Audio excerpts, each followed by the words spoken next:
Bismillahirrahmanirrahim. Assalamualaikum warahmatullahi wabarakatuh. Di sini saya akan menjelaskan tentang uh, tentang uji independen sampel test. Nah, sebelum kita masuk ke langkah-langkah uji independen sampel test, kita harus mengetahui apa itu independen sampel test, yaitu Independent sample test adalah jenis ujian statistika yang bertujuan untuk membandingkan rata-rata dua grup yang tidak saling berpasangan atau tidak saling berkaitan. Tidak saling berpasangan dapat diartikan bahwa penelitian dilakukan untuk dua subjek sampel yang berbeda, misalnya antara pria dan wanita, antar kelompok usia remaja dan dewasa, antara Jakarta dan luar Jakarta, dan sebagainya. Pertanyaan yang coba dijawab adalah apakah kedua grup tersebut mempunyai nilai rata-rata yang sama ataukah tidak sama secara signifikan. Nah, independent test adalah uji komparatif atau uji beda untuk mengetahui adakah perbedaan mean atau rata-rata yang bermakna antara dua kelompok bebas yang berskala data interval atau rasio. Kemudian ada pun tujuan penggunaan uji independen sampel test, yaitu uji independen sampel test ini fungsinya bertujuan membandingkan rata-rata dua grup yang tidak berhubungan satu dengan yang lain, dua sampel bebas, agar dapat diketahui apakah secara signifikan kedua sampel mempunyai rata-rata yang sama atau tidak. Nah, kemudian ada persyaratan uji independen sampel test, yaitu persyaratannya mesti dipenuhi, yaitu yang pertama datanya berdistribusi normal, yang kedua kelompok data independennya bebas, kedua kelompok data independennya itu bebas. Yang ketiga, variabel yang dihubungkan berbentuk numerik dan kategori dengan hanya dua kelompok. Nah, selanjutnya kita akan masuk ke langkah-langkah uji independen sampel test. Nah, sebagai contoh, kita akan melakukan penelitian hipotesis komparatif untuk mengetahui apakah ada perbedaan rata-rata hasil belajar siswa pada kelompok A dengan kelompok B. Misalnya pada kelompok A, guru menerapkan metode belajar dengan ceramah, sementara kelompok B, guru menerapkan metode belajar dengan diskusi. Setelah itu, guru membagikan soal yang sama kepada masing-masing siswa yang ada pada kedua kelompok tersebut. Adapun skor hasil belajar masing-masing siswa untuk kelompok A dan kelompok B. Nah, itu contohnya. Selanjutnya kita akan masuk ke langkah-langkahnya, yaitu yang pertama kita harus membuka aplikasi SPSS. Nih, saya sudah buka aplikasi SPSS. Kemudian di name itu kita tulis hasil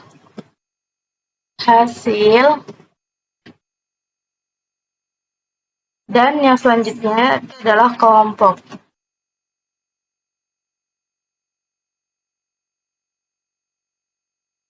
Selanjutnya, di dalam SPSS ada variable view dan data view. Kita ke variable view terlebih dahulu.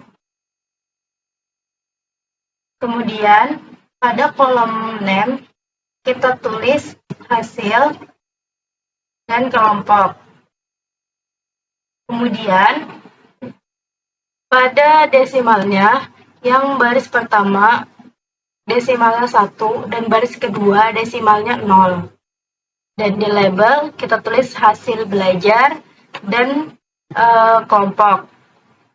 Kemudian di values baris pertama itu tidak ada, di baris kedua kita klik di sini value-nya 1. Kemudian di label ini adalah kita tulis kelompok A. Baru kita add. Nah, terus yang kedua, ini kelompok 2. Kita tulis kelompok B. Baru add. Kemudian oke. Ya. Kemudian di measure, yang pertama kita scale, dan baris kedua nominal. Selanjutnya,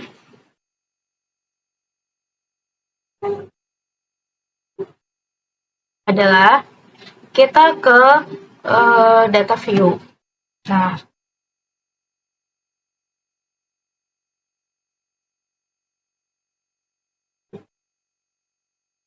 ada hasil dan kelompok. Kita isi data yang ada di Excel ya. Ini datanya hasil dan kelompok, kita copy. Ctrl D. Kemudian kita pindah ke SPSS. Ctrl V. Nah, hasilnya adalah. Nah, langkah selanjutnya kita klik menu Analyze, kemudian kita klik Compare Means, kemudian Independent Sample T-Test. Nah, maka akan muncul kotak dialog seperti ini ya, seperti ini, Independent Sample T-Test. Selanjutnya, masukkan variabel hasil belajar ke kotak tes variabel. Hasil belajar kita ke kotak tes variabel. Kemudian variabel kelompok ke kotak grouping variabel. Nah, ini yang kedua ya. Kemudian klik define group. Ini define group. Pada define group akan muncul kotak dialog define group. Pada kotak grup 1 diisi dengan 1 dan grup 2 diisi dengan 2. Kemudian klik continue.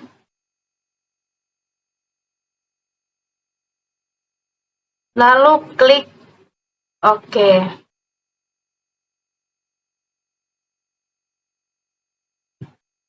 Maka akan muncul output SPSS dengan judul T-Test. Ini judulnya T-Test.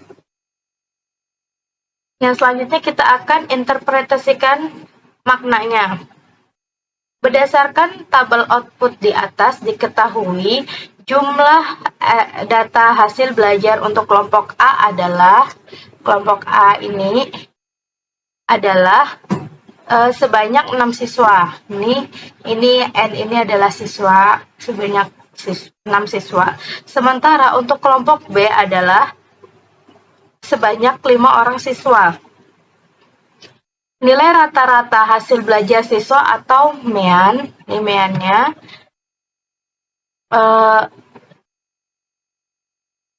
untuk kelompok A sebesar 77,817 dan sementara untuk kelompok B adalah 87,240. Ya, ini masih 240.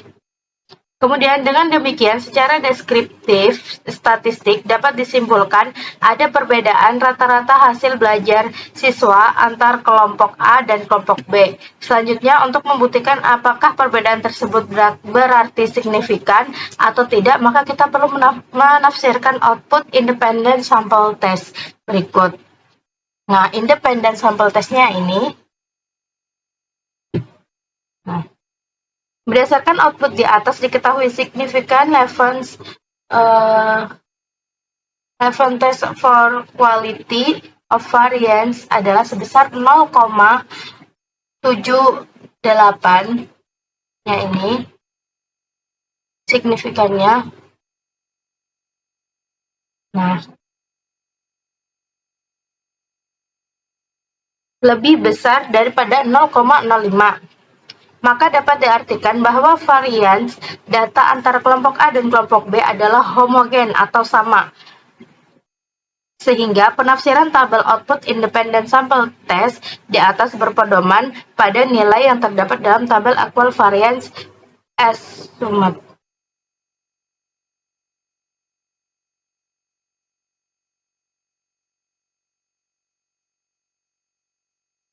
Nah, jadi antara kelompok A dan kelompok B itu berarti dia signifikan. Berdasarkan tabel output independent sample test, pada bagian equal variance yang ini yang di bawah hasil belajar, diketahui nilai signifikan total sebesar 0,039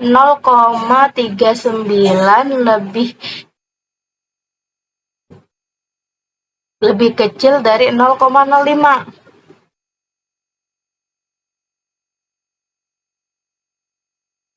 Ini, yang ini. Di bawah yang ini sih. Nah, kemudian maka sebagaimana dasar pengambilan keputusan dalam uji independen sampel t-test dapat disimpulkan bahwa HO ditolak dan HA diterima.